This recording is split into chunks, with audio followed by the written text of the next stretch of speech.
virgin. I've never done this before. I understand. Well, you're never going to forget your first time. So, so, so tell me, man, what you talked about how you love him, you followed him since you went down the escalator and all of that. What is it like? What's one thing he did when he was in office that you really loved? He didn't lie to us. He never lied to the American people. He always told us the truth, and he was the first president to ever be honest and tell the American people that he was on our side. In the wake of what's going on legally for him now, where people are saying, well, maybe he wasn't as honest as he should have been, how do you square that circle? I think he was honest. I've been following Newsmax, and then I compare him, and when he says the fake news, and then we check that out, and he's right. So you can back up everything he's ever said, and he's never been wrong. If he came up to you right now and he said, I want to have a heart-to-heart with you, what would you talk to about with him? I would ask him, is McDonald's his favorite? Is it your favorite? No, I'm on a diet. Don't try it. Good.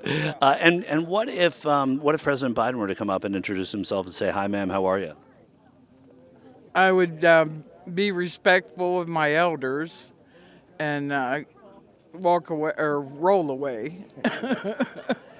And Georgia is the one I'm talking about, because that seems to be where they're turning on him a lot. Well, I don't remember who it was, but one of them did. She came out and interviewed and said, "This is what the boss said." Yeah, Jenna Ellis. The boss said.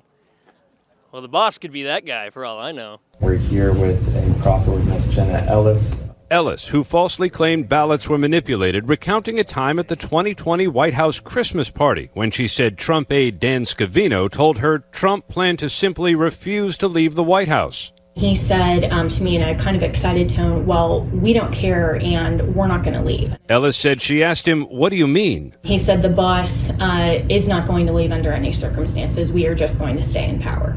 Right-wing cope is beyond out of control. I mean, who else could she really be talking about right now? She's not saying Donald John Trump. She said the boss. The boss could be anybody. She's not turning. She took what. Could be Bruce Springsteen. She took the plea deal to save herself, and I understand that. But at the end of the day, she's still not saying Donald John Trump. She said the boss. Will you give me your best impersonation? I can't. I really. It's embarrassing. I can't. I can't. I can't. I mean, other than the dance, you know. Okay, hold on. Give it to me. I love you. He tells the truth. Might have a bad mouth, but he tells the truth. You know, a lot of people say that about him, and yet we hear these indictments, we hear the stuff that's going on. How do you match those two, reconcile them? Can't say on it. It's crazy.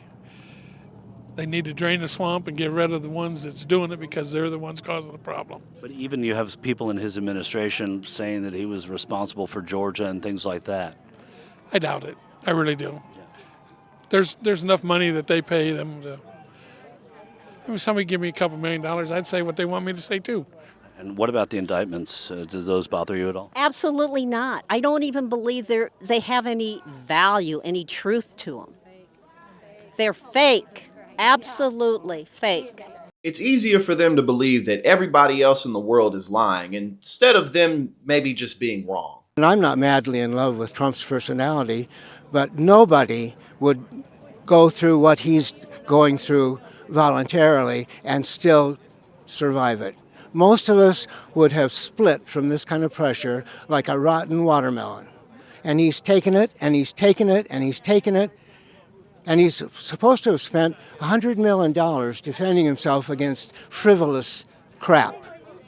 Jenna Ellis, Kenneth Chesbrough in Georgia have said that they were told to actually say something that wasn't true and that they would deny the results of the election. Does that bother you at all as far as being a Trump supporter or not? No, I couldn't even really comment on that. There's so much he said, she said, misinformation out there on that. I mean, it'd be hard for anybody to really comment on that. You now have former Trump administration officials that are saying that there were untoward things after the election, and there are all these indictments. Does that give you pause at all? No, they're just going after him. They've said they were going to go after him from Even before his presidency last time, they've just been after him because he's such an outsider. And that's what I like about him, because he's not a politician. But now he is, right? No. We saw some tape of Jenna Ellis and Ken Chesebro, who were part of Donald Trump's legal team in 2020 after the election. And they're saying some pretty damning things. Does any of what you're hearing bother you in terms of your support? So, no. I think when you look at the big picture and you look at the alternatives that are out there, no. Going back to Georgia, these people have said that Donald Trump told them to deny the results no matter what, and that people within his administration said, we're going to stay. Daniel Scavino. Is there anything to that? I mean, in terms of patriotism, in terms of the Constitution, that bothers you? If in fact it was true, is there proof that that was true? I mean, that's just all opinion. I wasn't there. But. I wasn't there either, but I think that most accusations against Trump are simply, people are afraid of him. The gravy train's going to stop, like in the Congress and stuff. People don't want him in charge because he exposes the swamp. You know, and it's really amazing how these people are willing to give a millionaire reality television star, tax cheat, hand-me-down who lost all of his dad's money and consistently got bailed out by him every step of the way. They'd rather believe that he's a man of the people. You know, the guy with 91 felony charges, 4 indictments, all of that, and so on and so forth. He's a man of the people, but people who have actually have a track record of public service, who are actually in office, no, not them. You know, they're not here for you, but Donald Trump, he's here for you, even though he has literally decades worth of proof that he's nothing more than a shiesty con artist. And, you know, the craziest thing about the MAGA cult to me, well, I don't know if it's the craziest thing, it's one of the craziest things, is that Donald Trump is possibly the most undeserving man of loyalty that I can ever think of. Not because, you know, he won't give you his loyalty. You know, that's a good reason. But nothing about him screams powerful leader. Nothing about him says that he's going to make a positive change. And most importantly, he was already in office. All he did was cut taxes for the wealthy and corporations. And then the country was shut down for an entire year. Much of the world was shut down for an entire year and beyond.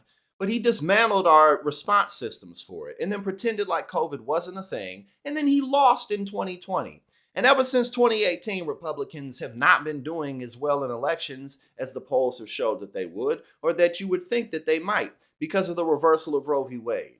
And so, despite the fact that Republicans are losing and losing and losing, they're willing to throw all of their hats in the ring, all their eggs in the basket for Donald Trump, who on a daily basis, it's looking worse and worse for him.